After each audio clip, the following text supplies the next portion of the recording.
Bien, bonjour et bienvenue à cette séance de TD et de révision numéro 1 consacrée au module de géodynamique interne du semestre S2 de la filière SVT. Alors, le résultat principal de ce module est la mise en évidence d'une dynamique lithosphérique à la surface du globe régie par la théorie de la tectonique des plaques. Alors, cette théorie scientifique planétaire permet d'expliquer les grands événements géologiques qui affectent le globe terrestre, à savoir les séismes, le volcanisme et la naissance des chaînes de montagnes. Alors, ce modèle de la tectonique des plaques a été construit sur un modèle plus ancien. C'est le modèle de la dérive des continents qui a été abandonné faute d'argumentation scientifique suffisante au début du siècle dernier. Alors, en quoi consiste cette dynamique lithosphérique de la surface du globe? Alors, il faut d'abord noter que, d'après ces théories, la surface du globe est partagée en un certain nombre de plaques lithosphériques. Elles sont soit composées d'une partie continentale et d'une partie océanique, ou composées essentiellement ou à 100% d'une partie océanique. Alors, ces plaques lithosphériques sont en train de se déplacer, elles sont en train de se mouvoir les unes par rapport aux autres, soit en mouvement divergent lorsqu'ils sont séparés par une limite divergente, soit en mouvement convergent lorsqu'ils sont séparés par une limite convergente, soit en mouvement coulissant ou en mouvement transformant lorsqu'ils sont partagés ou séparés par une limite transformante. Alors, la question à laquelle il fallait répondre est la suivante. Si les masses continentales se déplacent à la surface du globe, quel est le devenir des océans? Alors, la réponse a été bien sûr trouvée depuis. Il y a une expansion océanique au niveau des dorsales et il y a une destruction du plancher océanique au niveau des fosses, ou ce qu'on appelle aussi les zones de subduction. Beaucoup d'arguments ont été utilisés pour affirmer ou pour donner de telles réponses. Alors, parmi ces arguments, nous avons ce que nous appelons les anomalies magnétiques du plancher océanique. Alors, avant de voir comment ces anomalies magnétiques vont prouver qu'il y a expansion océanique, nous avons besoin de retrouver trois définitions essentielles. Alors, ces définitions sont sous forme de rappel. Rappel numéro 1. Il faut d'abord savoir que la Terre a un champ magnétique. Alors, quelle est l'origine du champ magnétique terrestre? Alors, le noyau externe, constitué d'un alliage principalement de fer et de nickel, est en mouvement constant, comme le démontre cette illustration. Nous avons la rotation de la Terre et bien sûr, toutes les parties qui composent la partie interne du globe sont également en mouvement. Alors, ce mouvement constant est en relation avec la rotation de la Terre sur elle-même. Alors, on pense à l'heure actuelle que ces déplacements de métal liquide au sein du noyau externe seraient à l'origine du champ magnétique terrestre. Ce champ magnétique terrestre a essentiellement trois paramètres. Alors, le premier paramètre, c'est ce qu'on appelle la déclinaison magnétique. Alors, la déclinaison magnétique montre, enfin, elle est liée à un décalage qui existe entre l'axe du nord géographique et l'axe du nord magnétique. Alors, ce décalage change, il change en fonction du temps et en fonction de l'espace. Alors, le nord géographique est quasiment constant, alors que le nord magnétique se déplace autour. Parfois, tantôt il est à droite, tantôt il est à gauche du nord géographique. Alors, le deuxième paramètre, c'est évidemment l'inclinaison magnétique. Alors, les boussoles, normalement, sont livrées dans un boîtier. Alors, si on arrive à sortir l'aiguille de cette boussole de son boîtier et qu'on l'accroche dans sa partie médiane à un fil vertical, on va voir que l'aiguille de cette boussole ne sera pas à l'horizontale, elle sera inclinée donc vers le bas. Et cette inclinaison, justement, correspond à un angle entre l'axe de la boussole inclinée et son équivalent à la surface. Donc, cette inclinaison varie elle aussi en fonction de l'espace. Elle est égale à 0 au niveau de l'équateur et il est égal pratiquement à 90 degrés au niveau du pôle. Alors, le troisième paramètre, et c'est celui qui nous intéresse le plus, c'est l'intensité du champ magnétique. Alors, l'intensité du champ magnétique est mesurée au nanotesla. Elle est de 33 000 au niveau de l'équateur et il atteint 70 000 au niveau des pôles. Et nous avons bien sûr une évolution progressive de cette valeur depuis l'équateur jusqu'au pôle. Alors c'est une valeur qui varie en fonction du temps aussi et en fonction de l'espace. Mais ce qui nous intéresse, c'est surtout sa variation en fonction de la latitude. Alors le rappel numéro 2 concerne la dynamique d'une dorsale. Alors pour étudier la dynamique d'une dorsale océanique, le meilleur endroit, c'est l'Islande. Alors l'Islande correspond à cette île située dans l'Atlantique Nord. Elle correspond à une dorsale océanique émergée à la surface de l'océan. Alors, parmi les événements géologiques qui existent au niveau des dorsales, nous en avons un qui est très spectaculaire. Alors, sur la photo que vous avez là, vous avez dans le premier plan un cône volcanique, puis un deuxième, un troisième, un quatrième. Ces cônes volcaniques sont réunis ou sont associés par une fracture. Cette fracture, c'est ce qu'on appelle la faille de Laki. Elle est née en 1783 et c'est l'une des failles qui accompagne bien sûr le réseau de failles d'effondrement qui existe dans toutes les dorsales océaniques. Donc, parmi les événements qui ont lieu au niveau des dorsales océaniques, c'est ce volcanisme basaltique. Alors, ce volcanisme existe aussi dans la partie sous-marine des dorsales. Alors, la photo que nous avons là montre des fumeurs qui remontent donc vers la surface et qui témoignent donc d'une activité volcanique, d'une activité magmatique actuelle. Et la photo est prise à peu près à 2600 mètres de profondeur dans la dorsale Est-Pacifique. Le rappel numéro 3, et c'est le dernier, il correspond aux inversions du champ magnétique terrestre. Alors, un chercheur français du nom de Bruce a remarqué que lorsqu'on rapproche une boussole d'un basalte, au lieu d'indiquer le nord comme c'est le cas ici, cette boussole est orientée en direction du basalte. Donc ça veut dire que ce basalte-là exerce une attraction. Ce basalte a un champ magnétique, justement, qui permet de dévier l'aiguille de la boussole. Alors, pour comprendre justement comment un basalte peut fossiliser un champ magnétique, il faut jeter un coup d'œil à sa composition. Alors, le champ magnétique terrestre est enregistré au cours de la formation de certaines roches, notamment les roches volcaniques. Alors, celles-ci contiennent des composés ferromagnétiques, surtout des oxydes de fer, qui sont capables d'acquérir des propriétés magnétiques sous l'action du champ magnétique terrestre. Alors, lorsque ces composés passent sous une température précise qu'on appelle la température ou le point de Curie, pour le cas de la magnétite, ce point de Curie est de 585 degrés C. Lorsque ces composés passent sous une température précise, qu'on appelle le point de Curie, alors cette température est de 585 degrés Celsius pour la magnétite. Ces éléments vont acquérir justement une certaine aimantation qu'ils ne vont plus perdre. C'est ce qu'on appelle une aimantation thermo-rémanente. Alors, on a donc un liquide riche en éléments ferromagnétiques. Alors, tant que la température est au-dessus de la température de Curie, ces éléments sont éparpillés justement de le matériau. Alors, lorsque la température va baisser, c'est-à-dire on va être en dessous de cette température de Curie, en dessous de 585 degrés, comme c'est le cas de la magnétite, eh bien, les cristaux vont s'orienter selon le champ magnétique de l'époque du refroidissement. Alors, on peut faire la même chose lorsque nous avons un amas d'éléments ferromagnétiques. Cet amas, lorsqu'il est en face d'un aimant, eh bien, il s'oriente justement selon la direction exercée ou selon la force exercée par l'aimant en présence. Et il risque de garder cette aimantation lorsque l'élément d'aimantation n'est plus présent.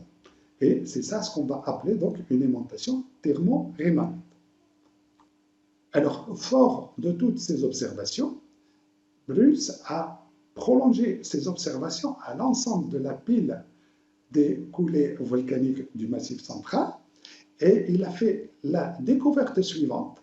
Alors, en passant au peigne fin l'orientation de tous les éléments ferromagnétiques, Il a remarqué que dans la coulée superficielle, c'est-à-dire la coulée la plus récente, ces éléments ferromagnétiques sont orientés vers le nord magnétique actuel. Et il a appelé ça une polarité normale. Alors, en remontant dans le temps, c'est-à-dire en allant vers des coulées de plus en plus anciennes, il a remarqué que certaines coulées, les éléments ferromagnétiques, dans ces coulées-là, ces éléments ferromagnétiques ont une polarité inverse. Et en remontant jusqu'à la dernière coulée, il a mis en évidence une succession justement de coulées à polarité normale et des coulées à polarité inverse.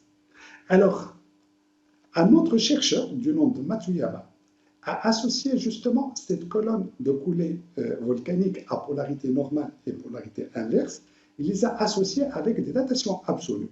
Donc, en associant la colonne des polarités normales et inverses et les datations absolues, il a donc créé cette échelle-là, ce qu'on appelle l'échelle magnétostratigraphique, dans laquelle il y a 4 époques essentielles.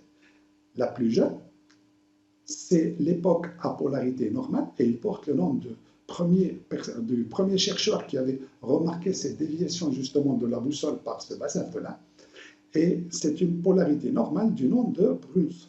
Alors, la deuxième polarité, c'est la polarité de Matsuyama, et il correspond à une époque caractérisée essentiellement par la dominance des polarités inverses.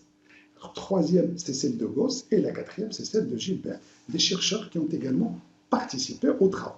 Alors, en 1967, et pour trancher définitivement entre la théorie de la mobilité des plaques lithosphériques et la théorie fixiste qui indiquait que les masses continentales ne se déplaçaient pas, la Fondation nationale américaine pour la science a équipé un bateau, c'est le Glomar Challenger.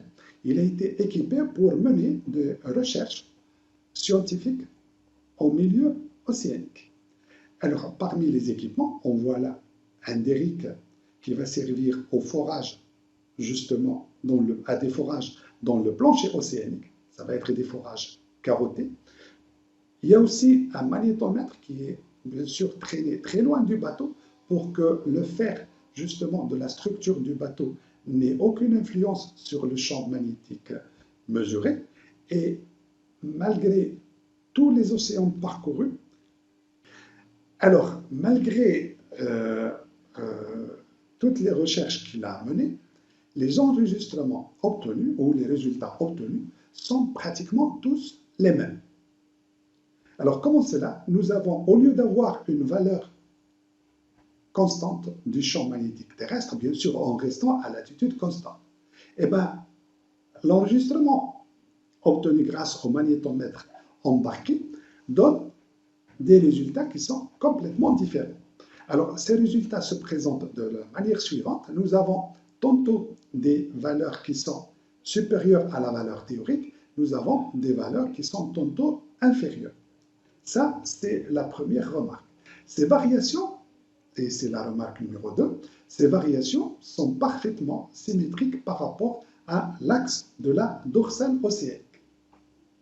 Alors, on a qualifié ces valeurs, justement, légèrement supérieures à la valeur théorique du champ magnétique terrestre, on les a qualifiées d'anomalies magnétiques positives. On a qualifié les autres, c'est-à-dire les enregistrements qui indiquent, enfin la partie de l'enregistrement qui indique une valeur inférieure à la valeur théorique attendue, on les a appelés des anomalies magnétiques négatives. Alors, en associant justement ce résultat avec les résultats de Matsuyama, c'est-à-dire l'échelle magnétostratigraphique, on arrive à remarquer aisément que les anomalies positives correspondent à l'époque de cette échelle, à l'époque de polarité normale. C'est-à-dire que les éléments ferromagnétiques qui existent ici sont orientés vers le nord magnétique actuel. Et on a remarqué que les valeurs légèrement inférieures qui constituent les anomalies magnétiques négatives correspondent aux époques à polarité négative. Donc voilà les résultats essentiels à c'est d'abord un champ magnétique qui n'est pas constant, il est variable, il est tantôt supérieur, tantôt inférieur à la valeur théorique euh, calculée. Et ces variations sont en relation avec le champ magnétique terrestre. Ça veut dire que les valeurs positives, c'est un champ magnétique à polarité positive, et les valeurs inférieures correspondent à un champ magnétique à polarité inverse. Alors, ce que nous avons trouvé ici au niveau de la dorsale du Sud-Pacifique, on le retrouve également au niveau de l'Atlantique Nord. Alors, pour expliquer ces variations justement de la valeur du champ magnétique, nous avons une étape T1 dans laquelle nous avons un vecteur du champ magnétique attendu. C'est ce qu'on peut appeler un champ magnétique normal à une latitude constante. Alors, lorsque on passe à une période 2, on assiste donc à des éléments ferromagnétiques qui sont orientés vers le sud géographique du globe. Donc, ils sont en polarité inverse par rapport au nord magnétique, et ils vont donc enregistrer un champ magnétique fossile en direction du sud. Alors, un champ magnétique en direction du sud, associé au champ magnétique actuel en direction du nord, on va donc être obligé de soustraire cette valeur au champ magnétique donc théorique. Ce qui fait donc qu'on va se retrouver avec un enregistrement légèrement inférieur, où le champ magnétique est légèrement inférieur à la valeur théorique, et c'est ça ce qu'on appelle donc l'anomalie négative. Étape numéro 3, nous avons donc une activité magmatique qui va entraîner la naissance des basaltes au niveau de la dorsale, et les éléments ferromagnétiques vont s'orienter là en direction du nord magnétique du globe terrestre, et ça va être donc un champ magnétique fossile enregistré par ces éléments ferromagnétiques. Alors, le champ fossile enregistré par les éléments ferromagnétiques, comme il est dans la même direction que le champ magnétique actuel, il va s'additionner et on va se retrouver avec une valeur du champ magnétique légèrement supérieure à la valeur théorique. Et c'est cette partie-là qui donne cet aspect de valeur légèrement supérieure et qu'on appelle l'anomalie magnétique positive. Alors, résumons l'ensemble de ces observations. Nous avons donc un bateau qui est allé faire des relevés sur plusieurs océans, et là, on s'intéresse au cas de l'Atlantique Nord. Alors, en procédant à l'enregistrement justement de la valeur du champ magnétique terrestre, et en restant à latitude constante, il a obtenu un résultat où nous avons des valeurs tantôt positives, tantôt négatives. Alors, ces zones à polarité normale et à polarité inverse sont placées sur une carte, et on obtient donc, par rapport à l'axe de la dorsale, on obtient des valeurs ou des anomalies qui sont soit positives, c'est ce qui est coloré en noir, soit négatives, c'est ce qui est coloré en blanc. Ça donne un aspect qui ressemble un peu à la peau d'un zèbre. Alors, comment on obtient justement cet aspect-là? Alors, ce qui se passe, et comme on l'a rappelé tout à l'heure, au niveau des dorsales océaniques, nous avons une activité magmatique essentiellement basique. Nous avons des basaltes qui vont s'épancher en surface, et ces basaltes, bien sûr, sont riches en éléments ferromagnétiques qui vont enregistrer le champ magnétique lorsque leur température va être en dessous du point de Curie de chaque élément. Alors, première activité magmatique, un champ magnétique normal des éléments ferromagnétiques en direction ou en polarité normale. Arrivé d'une deuxième injection de matériaux magmatiques, mais en période inverse. Là, les éléments ferromagnétiques seront orientés dans le sens opposé au premier. Et cette activité peut se succéder dans le temps. Cette activité peut se succéder dans le temps, et on se retrouve donc sur le plancher océanique avec des zones à polarité normale, des zones à polarité inverse. Et l'enregistrement obtenu justement par ce bateau-là, il est là. Donc la partie positive, c'est la partie à polarité normale. La partie à valeur négative, c'est la zone à polarité justement inverse. Alors, et là, on retrouve donc la théorie du tapis roulant avancée par S pour expliquer justement l'expansion des océans. Pour S, il y a un courant chaud, un courant ascendant qui remonte à la verticale des dorsales. Il y a une certaine quantité justement de ce matériau qui va arriver en surface pour créer le plancher océanique et la grande majorité est recyclée au niveau de la sténosphère en déplacement, justement en s'éloignant de l'axe de la dorsale. Alors en se déplaçant, il entraîne dans son sillage la lithosphère océanique qui, arrivée à un certain âge où il sera trop dense, elle va plonger en profondeur et il va donc disparaître pour être recyclé dans les matériaux en fusion de la sténosphère et qui va donc remonter encore au niveau de la dorsale océanique et ce circuit va continuer. C'est ce qu'on appelle les courants de convection. Alors, remarquez que c'est à cause de ça qu'on ne retrouve pas des fonds océaniques antémésozoïques dans les océans actuels. Lorsque la lithosphère océanique atteint un certain âge, il est trop vieux, il est trop dense et il disparaît donc en profondeur dans les zones de subduction, que ce soit une subduction océan-océan ou une subduction océan continu. Alors, le renouvellement des océans donc, se fait à l'image d'un tapis roulant, comme ça a été avancé par S au début des années 60. Alors, ça fait un moment qu'on parle d'expansion océanique, il est temps de donner un chiffre, c'est-à-dire cette expansion océanique est de combien? Quelle est la quantité de plancher océanique qui est créée au niveau des dorsales?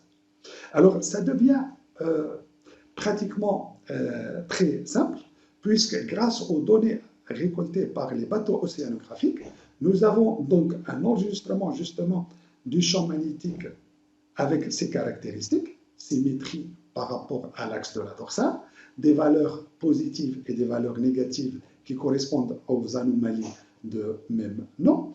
Et nous avons les distances par rapport à l'axe de la dorsale, c'est les distances donc parcourues par le plancher océanique, et nous avons les âges absolus, puisque les datations absolues peuvent être faites aisément sur du matériau magmatique. Alors, puisque nous avons les distances, nous avons le temps, la vitesse, on peut la calculer sans problème.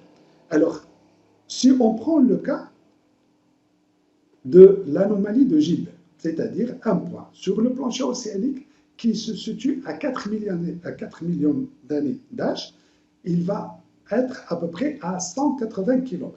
Alors, ça nous fait 180 km qui ont été parcourus depuis l'axe de la dorsale en combien de temps? En 4 millions d'années.